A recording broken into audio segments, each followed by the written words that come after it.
بات یہ ہے کہ بینگ اے جرنلسٹ ہمیں ایک چیز سکھائی جاتی ہے، سمجھائی جاتی ہے، اور وہ ہے کہ کوسچن مور. اور مطلب میں اپنی جرنلسٹک کیریئر میں جس چیز کو میں فالو کرتا ہوں وہ سوال ہی ہے کہ آپ زیادہ سے زیادہ سوال کرو، اور ان سوالوں سے ہی آپ کی خبر بھی نکلتی ہے، انفارمیشن بھی نکلتی ہے.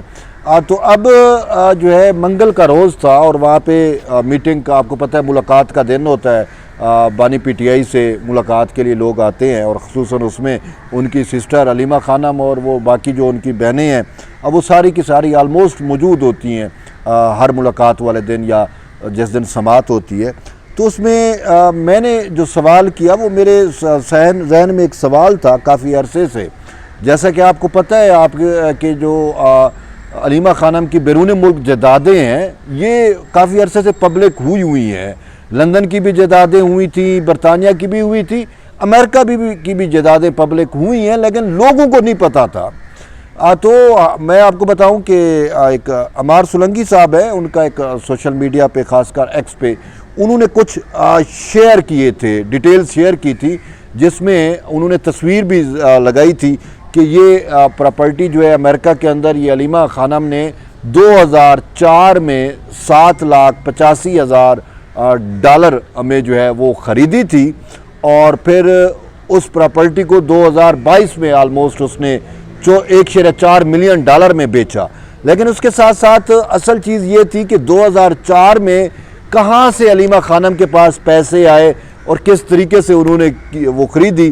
تو اس سے جو ٹریل ہمیں مل رہی تھی وہ یہی تھی کہ انہوں نے جو ہے وہ شوکت خانم کی جو فنڈ ریزنگ کمپینز ہوتی ہے اور اس سے جو پیسہ کلیکٹ ہوتا ہے اس پیسے سے امریکہ میں جائیدادیں خریدی. یعنی کہ وہ پیسہ تو یہ دیا گیا تھا کہ شوکت خانم پہ لگایا جائے، اس میں لوگوں کا مفت علاج کرایا جائے، لیکن اس پر علیمہ خانم نے جو ہے اس سے اپنی جائیدادیں بنانے کا ایک طریقہ نکالا. تو شاید ایک دفعہ پہلے بھی سپریم کورٹ میں بھی ان سے ایک دفعہ سوال ہوا تھا، تو اس پہ انہوں نے کہا کہ پراپرٹیاں کیسے بنائیں، تو اس پہ ان کا ایک جواب تھا کہ میں نے جو ہے وہ سلائی مشینوں سے بنائی ہیں. تو بہرحال اب رسیدیں تو وہ دے نہیں سکتے. میرا سوال یہ تھا جو ایگزیکٹ سوال ہے، اب آپ نے فیصلہ کرنا ہے. اس میں میں نے کہا اس کے ساتھ بدتمیزی کی، البتہ میرے ساتھ بدتمیزی ضرور ہو رہی ہے. میں نے سوال کیا، سوال یہ تھا کہ میڈم آپ پر یہ الزام ہے کہ 2004 میں آپ نے شوکت خانم کے فنڈ سے جو ہے وہ پراپرٹیاں خریدی ہیں، آپ اس حوالے سے کیا کہیں گی؟ تو یہ ایک پیورلی جرنلسٹک سوال ہے، اور جرنلسٹک جو لیمیٹیشنز ہیں اس کے اندر کیا گیا ہوا ایک سوال ہے جس میں نہ ہی کوئی بدتمیزی کا عنصر ہے نہ ہی کچھ ایسا ہے. لیکن ہوا کیا کہ وہ علیمہ خانم کے وہاں پہ جو ان کے ساتھ جو لوگ آئے ہوئے تھے، جس میں تحریک انصاف کے ورکر تھے یا ان کے جو چاہنے والے تھے، انہوں نے جب میرا نے سوال کیا تو علیمہ خانم سے انہوں نے جواب لینا شروع کر، وہ علیمہ خانم کو بلکہ بولنے بھی نہیں دے رہے تھے، شیم میرے اوپر چلانا شروع کر دیا تھا. تو علیمہ نے ان کو خاموش بھی کرایا، اور میں نے بھی کہا کہ جب میڈم جواب دے رہی ہے تو آپ خاموش ہو جائیں، ان کو جواب دینے دیں.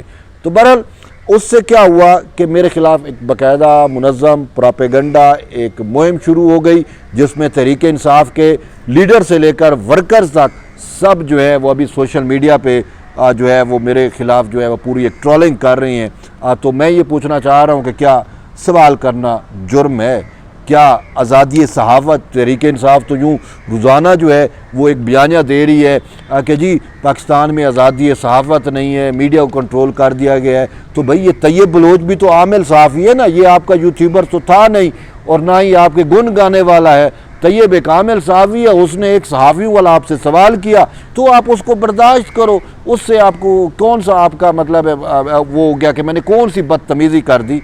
تو کم سے کم یہ چیزیں جو ہیں وہ برداشت کرنی چاہیے. جب آپ دنیا میں ڈھنڈورا پیٹ رہے ہیں کہ پاکستان میں میڈیا آزادی نہیں ہے، تو دوسری طرف آپ صحافیوں کو سوال ہی نہیں کرنے دیتے اور ان کے سوالوں پر آپ ان کے خلاف ٹرولنگ کرتے ہیں. تو بیسیکلی آزادی، میڈیا کی جو آزادی کا گلا ہے وہ میرے خیال میں تحریک انصاف خود ہی گھونٹ رہی ہے، جو اس کے ورکرز جو ہے وہ ان کا گلا گھونٹ رہے ہیں. تو یہ میرا ایک سوال تھا ان کا، اس پہ جواب بھی آپ نے سنا ہوگا. جواب ان کا یہ، انہوں نے تردید نہیں کی اپنی پراپرٹیوں کی. ان کا جواب یہ تھا کہ 2 سال سے مریم بی بی ہے، یعنی مریم نواز اور شہباز شریف کی حکومت ہے، تو کیا وہ سو رہے ہیں؟ وہ مجھے پکڑ لیں.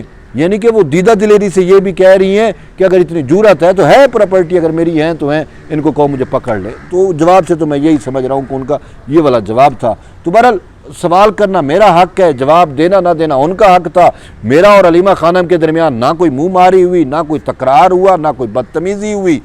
میں نے ایک شائستہ طریقے سے سوال کیا، انہوں نے شائستگی سے جواب دیا، یہی کچھ ہوا، لیکن سوشل میڈیا پہ ٹرولنگ شروع ہو گئی۔